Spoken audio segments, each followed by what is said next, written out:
I never expected to receive a call from my wife Emma at 1130 at night, her voice shaking as she told me to come home immediately. The server crash at work suddenly seemed trivial when she said Sean just left. He told me he's in love with me, Mark. He said he married the wrong sister. I felt sick. My brother-in-law, my sister Caitlin's husband of 10 years, had confessed romantic feelings for my wife during our family dinner while I was gone. As I raced home, I had no idea this inappropriate confession would be just the first thread pulled in a tapestry of family secrets that would completely unravel our lives. Before I tell you how this single moment of misplaced honesty exposed decades of carefully constructed lies, let me know where you're watching from and hit that subscribe button. You'll want to stick around to see how quickly one family can fall apart when the first domino topples. My name is Mark, and until that night, I thought I understood my family. At 35, I had built a stable life as a software engineer, married to Emma, a compassionate pediatric nurse whose dedication to her young patients never failed to impress me. We had been married for 7 wonderful years and were finally discussing starting a family of our own. My sister Caitlin was 4 years older than me, always the responsible one growing up. She had been married to Sean, a marketing executive, for just over a decade. They had decided early on not to have children, focusing instead on their careers and traveling extensively.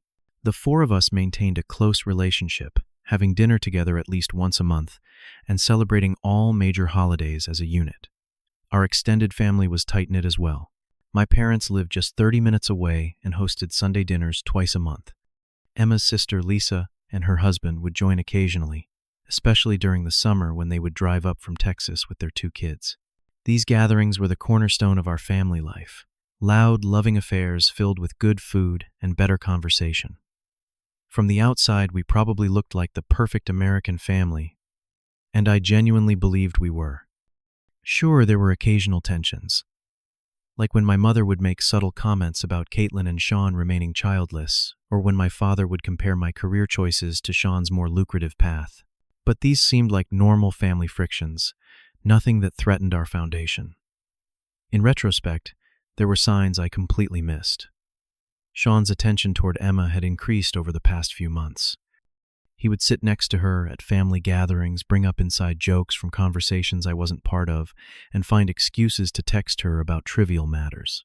I never worried about it because I trusted everyone involved implicitly. Emma and I had a rock-solid marriage, and Sean was my brother-in-law, practically my brother. The thought that he might harbor inappropriate feelings never crossed my mind. Emma had mentioned once or twice that Sean sometimes made her uncomfortable with his prolonged eye contact or standing too close, but we both brushed it off as Sean's naturally outgoing personality. He was affectionate with everyone, always ready with a hug or friendly touch on the shoulder. It seemed harmless, and I admittedly did not want to create tension by confronting him about something that seemed so minor. Caitlin and Sean's marriage appeared strong from the outside. They coordinated their outfits for parties, finished each other's sentences, and shared private jokes. If Caitlin seemed quieter at recent gatherings, or if Sean occasionally made cutting remarks disguised as teasing, I attributed it to normal marital stresses. Everyone has rough patches after all. Emma and I had been looking forward to starting our family soon. We had recently converted our home office into a potential nursery and had begun researching fertility tracking. We discussed our plans openly, at family gatherings, and everyone seemed supportive, Caitlin offering to help with baby shower planning, my parents excited about another grandchild. Sean would joke about being the fun uncle who would spoil our future children rotten. Never once did I imagine that beneath this normal family dynamic lurked secrets that would tear us apart. I trusted the people I loved, and that trust was about to be shattered in ways I could never have anticipated. The night everything changed started like any other family dinner. Emma had prepared her famous lasagna, and everyone was gathered around our dining table. My parents, Caitlin and Sean, and us. The conversation flowed easily, punctuated by laughter and the clinking of wine glasses. I noticed Sean drinking more heavily than usual, refilling his glass frequently throughout the evening. Around 9, Caitlin announced she needed to leave early, complaining of a migraine that had been building all day. "Sean, you can stay and help clean up if you want," she offered, pressing her fingers to her temples. I just need to lie down in a dark room. My mother offered to drive Caitlin home and they left together. My father followed shortly after, claiming an early golf game the next morning. This left Emma, Sean, and me to clean up the kitchen. We were loading the dishwasher when my phone rang, an emergency at work. The main server had crashed, taking down our client portal, and as the senior engineer on call, I needed to fix it immediately. I have to go into the office, I told them, grabbing my keys.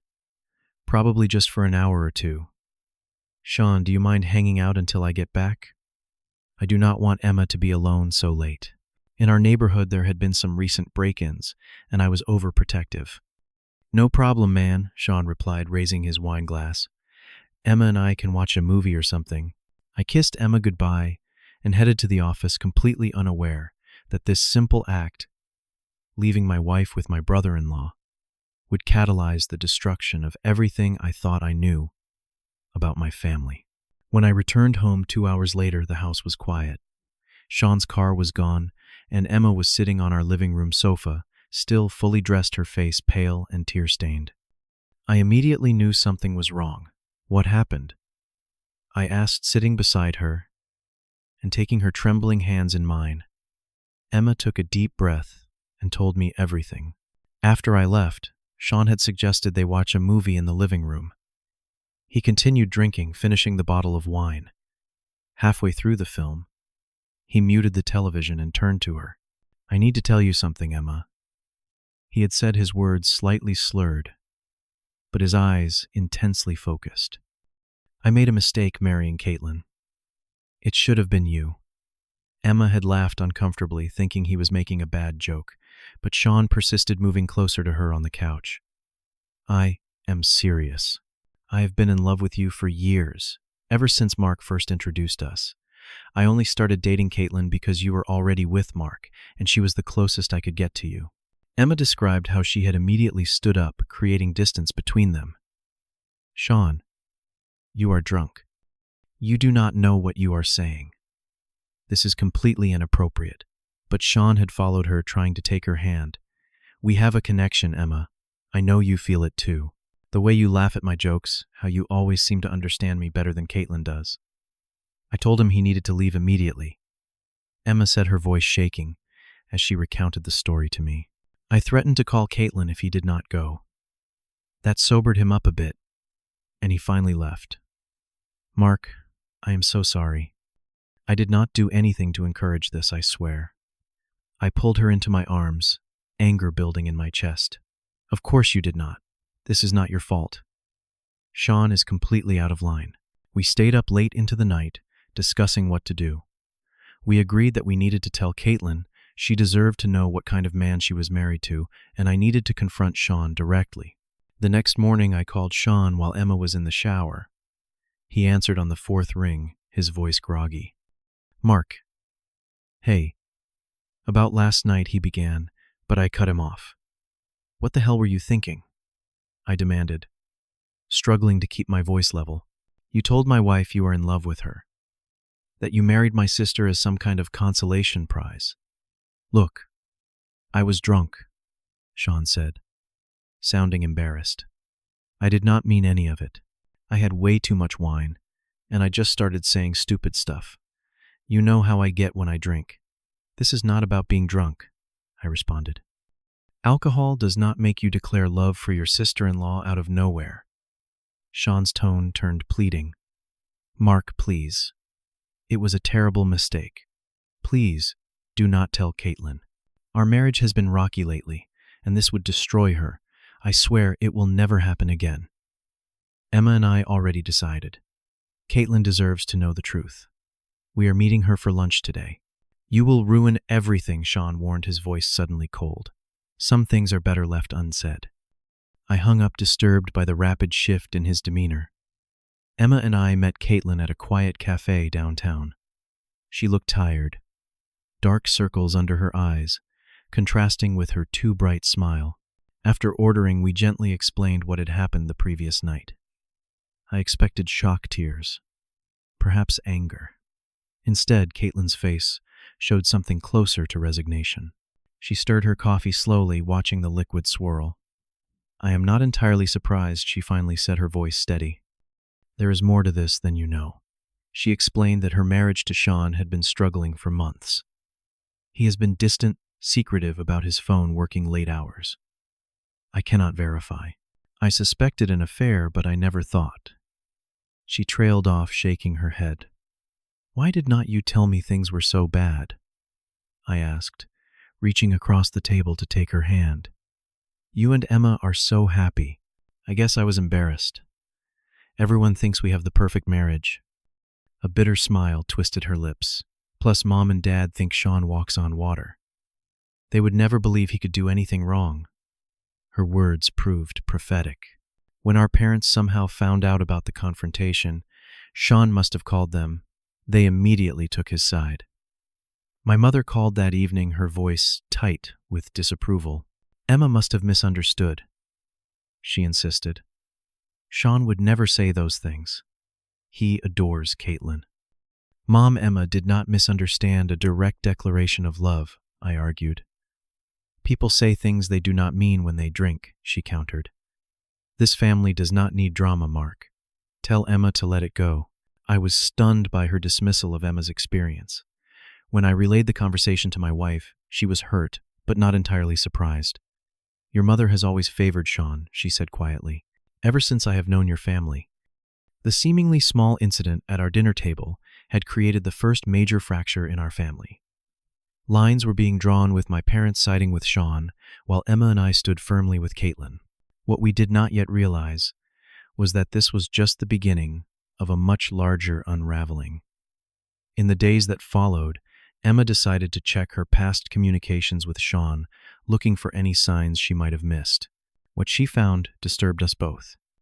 In Facebook messages stretching back years, Sean had been subtly flirtatious. Comments that could be interpreted as friendly banter, but took on a different meaning in light of his confession. He would compliment her appearance in family photos, suggest activities just the two of them should do sometime, and often message late at night when he knew Caitlin was asleep. More alarming was my discovery while helping Emma change her email password as a precaution. In her spam folder, we found messages from an account we did not recognize. Opening them revealed emails from Sean using a fake name dating back nearly 6 months. Most had been caught by spam filters since Emma had never responded, but their content was unmistakably inappropriate. Professing his feelings, suggesting they meet, privately questioning her happiness in our marriage. The most disturbing discovery came when I was helping Caitlin move some of her things from the house she shared with Sean. In his home office, she found a folder on his laptop containing hundreds of photos of Emma, cropped from family pictures, screenshots from her social media, even some taken surreptitiously at family gatherings.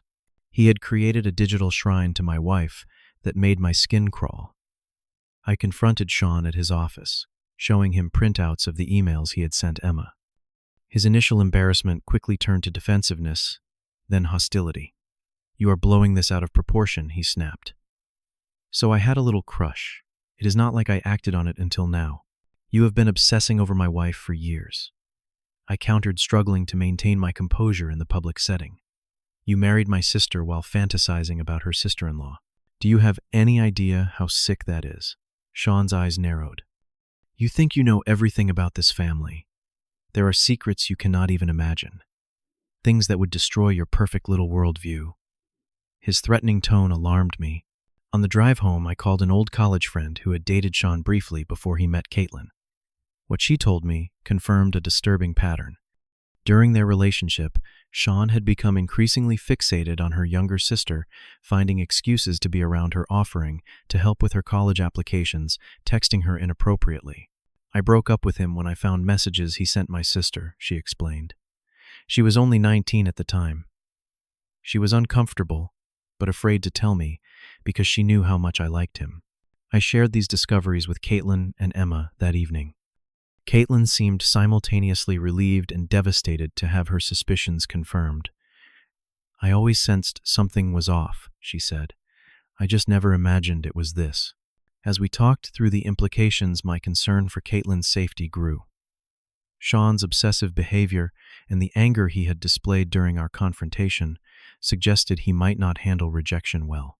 You should stay with us until the divorce is finalized, I offered. I do not trust him, especially now that everything is out in the open. Caitlin hesitated, then shook her head. There is something else you both need to know first. Something I discovered that goes beyond his feelings for Emma. Caitlin requested we meet at a small coffee shop rather than our home away from any chance of family interruption. When we arrived, her eyes were red-rimmed, her hands clutching a manila envelope. I have been wanting to tell you this for months, she began, her voice barely above a whisper. But I was afraid no one would believe me, especially after how Mom and Dad reacted to the Emma situation. She explained that her marriage to Sean had deteriorated beyond what she had initially shared. He is emotionally abusive, she admitted, criticizing me, constantly checking my phone, telling me none of my friends really like me. Classic isolation tactics I was too embarrassed to acknowledge. I felt a wave of guilt for not noticing my sister's suffering. Why did not you leave? I asked gently. Fear of judgment, she replied simply. You know how our family is about keeping up appearances. Mom always talks about the Johnsons' divorce, like it is a moral failing. I was afraid of being the family failure. Emma reached across the table, squeezing Caitlin's hand. No one would think that of you, especially knowing what Sean is really like. Caitlin took a deep breath. There is more. Something worse. She pulled a stack of printed papers from the envelope. 2 months ago, I borrowed Sean's laptop to order something online. A message notification popped up from Mom. My stomach tightened at her words. Mom, what would she be messaging Sean about? Directly. That is what I wondered, Caitlin continued. So, I clicked it. The message was intimate. Inappropriately so. So, I looked at their message history. She slid the papers toward us. They contained screenshots of conversations between my mother and Sean spanning several years. The messages were unmistakably romantic and sexual in nature, discussing meetups, referencing their physical relationship, and even planning weekend getaways disguised as business trips. I stared at the papers, my mind refusing to process what my eyes were seeing. This cannot be real, I finally managed. There must be some explanation. I thought the same thing Caitlin said. I confronted Sean, thinking he would deny it. Instead, he confirmed everything. He and Mom have been involved since before he and I even started dating. The revelation hit me like a physical blow. Memories began rearranging themselves in my mind. My mother's excessive interest in Sean, her always sitting next to him at family gatherings, the long garden tours they would take when we visited my parents' home the many times. They happened to be running errands at the same time. The worst part, Caitlin continued, her voice breaking, is that Mom apparently encouraged him to date me, to marry me. She told him it would be the perfect cover for their relationship. Emma looked horrified. So your own mother facilitated your marriage to a man she was sleeping with, just to keep him close? Caitlin nodded, tears streaming down her face. Exactly. I was just a convenient excuse for Sean to be part of the family, to be around her without suspicion. I struggled to reconcile this information with the mother I thought I knew, the woman who had packed my lunches throughout school, who had nursed me through chicken pox and broken bones, who had cried at my wedding. How could she betray her own daughter, her own family so completely? We need to confront them, I said finally. All of them. Dad needs to know too. Do you think he already does? Emma asked quietly. The question hung in the air between us, opening yet another painful possibility. The confrontation took place at my parents' house the following weekend. We insisted on a family meeting, deliberately excluding Sean for the initial conversation. My father seemed confused by the tension as we all gathered in the living room where I had spent my childhood opening Christmas presents and celebrating birthdays. What is this about? My mother asked, her voice artificially bright. Is everything okay with you and Emma? This is not about me and Emma, I said, struggling to keep my voice steady. This is about you and Sean. My mother's smile faltered slightly. What about me and Sean? Caitlin stepped forward, placing the printed messages on the coffee table. We know, Mom. About your affair with my husband. About how you pushed him to date me, to marry me, so you could keep seeing him without suspicion. The color drained from my mother's face. She reached for the messages with trembling hands, then looked up at my father, who had gone completely still. "Carol," he said, his voice barely audible, "tell me this is not true." My mother's initial denial crumbled quickly in the face of the evidence. Through tears, she admitted everything. The affair had begun when Sean was just 24 before he had even met Caitlin.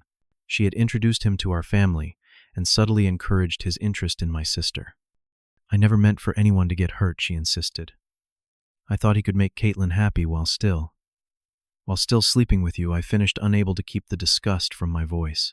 "How could you do this to your own daughter?" My father, who had been silent, suddenly stood up. "I knew something was wrong," he said, his voice shaking. "The late-night texts, the mysterious weekends away. But I convinced myself I was being paranoid." He turned to my mother, decades of pain visible in his eyes. "With our daughter's husband, Carol. How could you?" The conversation devolved into chaos after that. Years of secrets and lies came pouring out. We discovered that my aunt had suspected something inappropriate between my mother and Sean, but had remained silent to keep the peace. My cousin revealed she had once seen them kissing at a family reunion, but had been too uncomfortable to tell anyone. Each revelation was another blow, forcing me to reevaluate countless family memories. The family Christmas where Sean and my mother had both disappeared for 30 minutes to check on dinner. The fishing trip where they had volunteered to go into town for supplies together. The way my mother always defended Sean, even when he was clearly in the wrong. In the midst of this family implosion, Emma remained my anchor. As an outsider to our family dynamics, she could see patterns I was too close to recognize. "Your family has a history of ignoring problematic behavior," she observed later that night. "Everyone noticed things, but no one spoke up." She was right. Throughout my childhood, uncomfortable truths had been swept under the rug in favor of maintaining the image of a perfect family. My uncle's drinking problem, my cousin's troubling behavior toward young women, my grandmother's blatant favoritism, all acknowledged in private but never addressed directly. That pattern of silence had allowed my mother's affair with Sean to flourish, had trapped Caitlin in an emotionally abusive marriage, and had nearly resulted in Sean's obsession with Emma going unchallenged. The desire to avoid conflict had paradoxically created the greatest family conflict imaginable. As family members took sides in the aftermath, with some defending my mother and others supporting my father and Caitlin, the family unit I had known my entire life fractured beyond recognition. Overnight, Emma and I became Caitlin's primary support system, as she navigated both divorce and maternal betrayal simultaneously. The months following our family's implosion were some of the most difficult of my life. I struggled with insomnia, plagued by dreams where familiar faces transformed into strangers. My perception of my entire childhood shifted as I reevaluated memories through the lens of new information. Had my mother's obvious favoritism of Sean been present from the first time she introduced him to the family? Had I missed signs of Caitlin's unhappiness because I was too absorbed in my own life?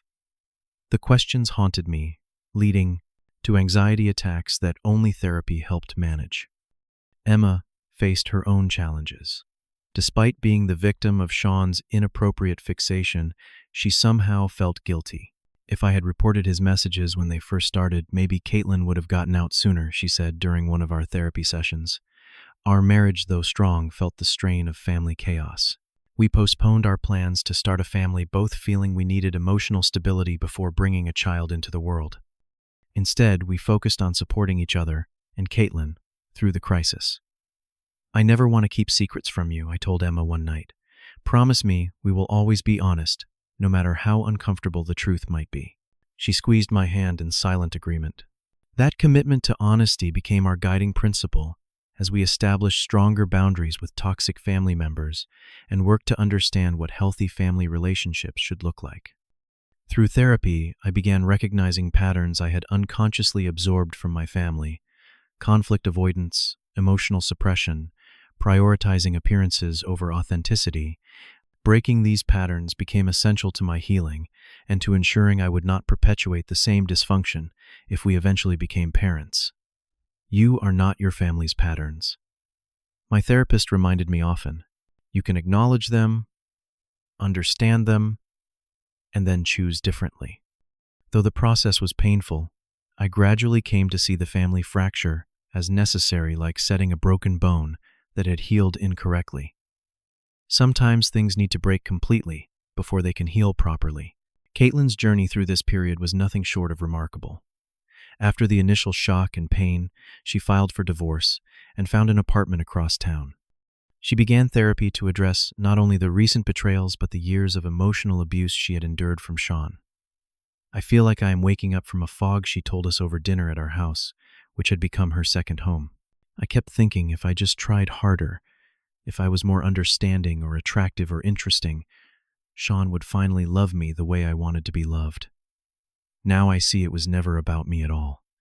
The double betrayal by her husband and mother had initially devastated her, but as weeks passed, I watched my sister reclaim her identity and confidence. She dyed her hair purple, something Sean had always forbidden, started taking photography classes, and reconnected with friends who had drifted away during her marriage. Emma and I supported her through every step, helping her find her apartment, accompanying her to therapy when requested, and creating new traditions to replace the family gatherings that had imploded. Our Sunday brunches became a sacred time for the three of us to process our feelings and plan for a future that looked nothing like we had imagined. Caitlin gradually shared more details about her marriage that made Sean's obsession with Emma even more disturbing. He had controlled her appearance, insisting she style her hair like Emma's. He had bought her perfumes similar to what Emma wore. The extent of his fixation was deeply troubling, reinforcing our decision to completely cut him from our lives. When Sean began making threatening late-night phone calls after Caitlin moved out, we helped her obtain a restraining order. His reaction to being exposed, anger rather than remorse, confirmed that keeping him at a distance was the only safe option. The wider family landscape changed dramatically in the aftermath. My parents' 40-year marriage ended with my father moving into a condo and filing for divorce.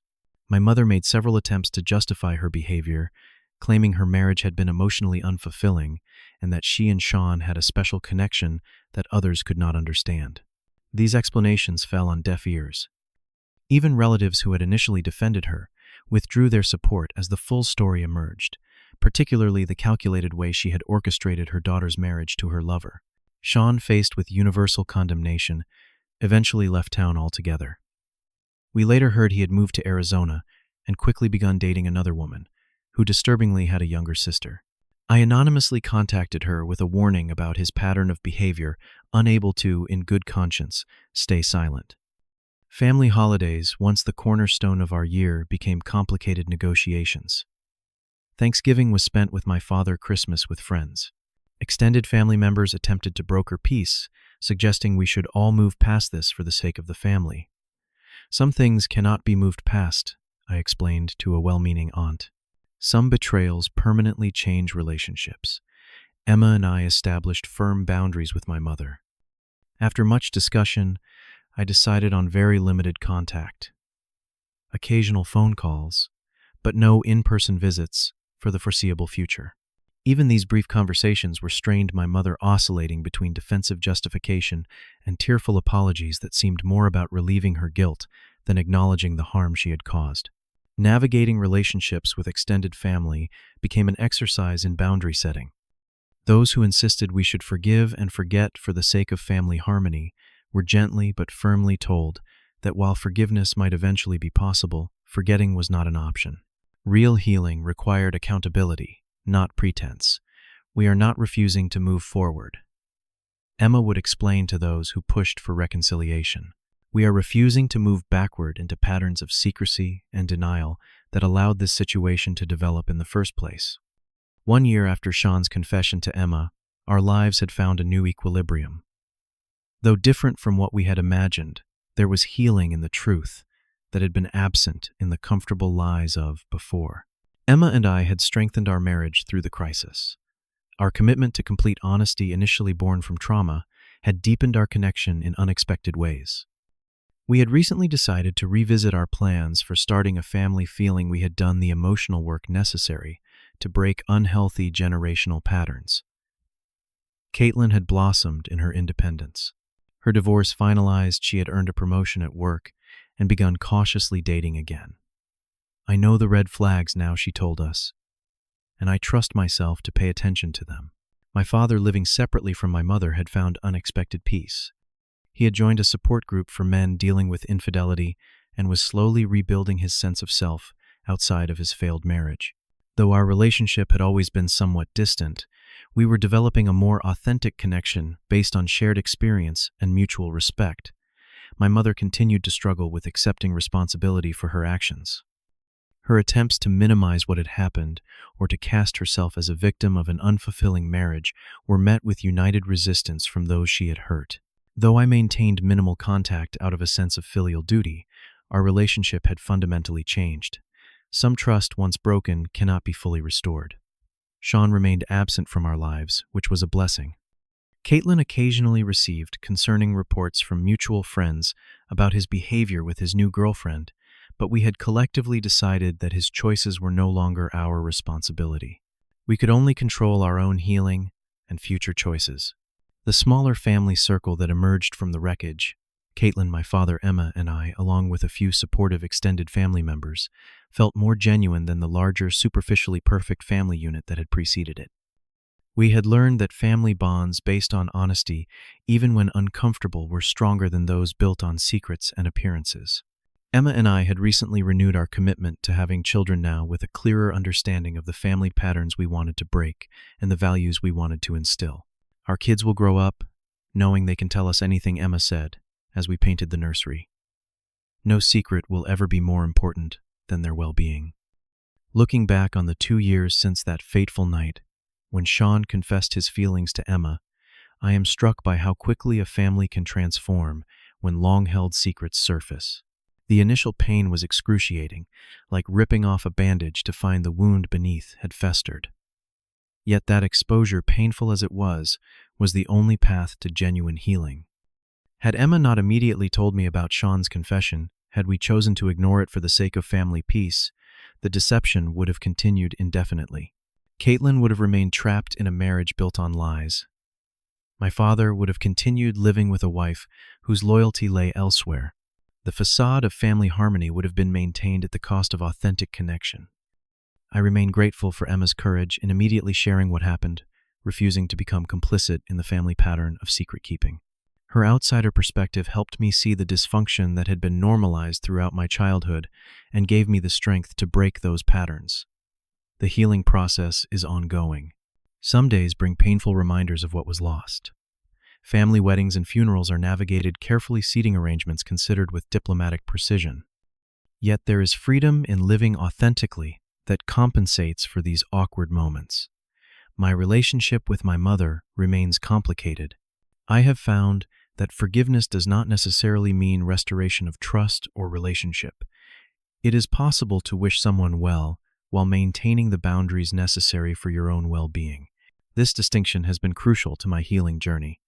For Caitlin, the path has been even more complex, involving betrayal by the two people who should have loved her most. Yet her resilience continues to inspire me. I would rather know a painful truth than live a comfortable lie, she said recently. At least now my life is truly my own. As Emma and I prepare to become parents, we carry these hard-won lessons with us. We understand now that family is not defined by blood or perfect harmony, but by honesty, respect, and genuine care for each other's well-being. We are committed to creating a home where truth is valued over appearances, where difficult conversations are welcomed rather than avoided. The family we thought we had may have been destroyed, but from its ruins we have built something more authentic. It may be smaller and less picture-perfect, but it is built on a foundation of truth that can withstand the storms of life. Have you ever experienced a family secret that changed everything when it came to light? How did you handle the aftermath? Share your story in the comments below. If this account of family deception and healing resonated with you, please hit that like button and subscribe for more real-life stories about navigating complex family dynamics. Do not forget to share this video with someone who might be struggling with their own family secrets. Remember, sometimes the most painful truths lead to the most necessary healing. Thank you for listening, and I wish you families built on honesty and genuine love.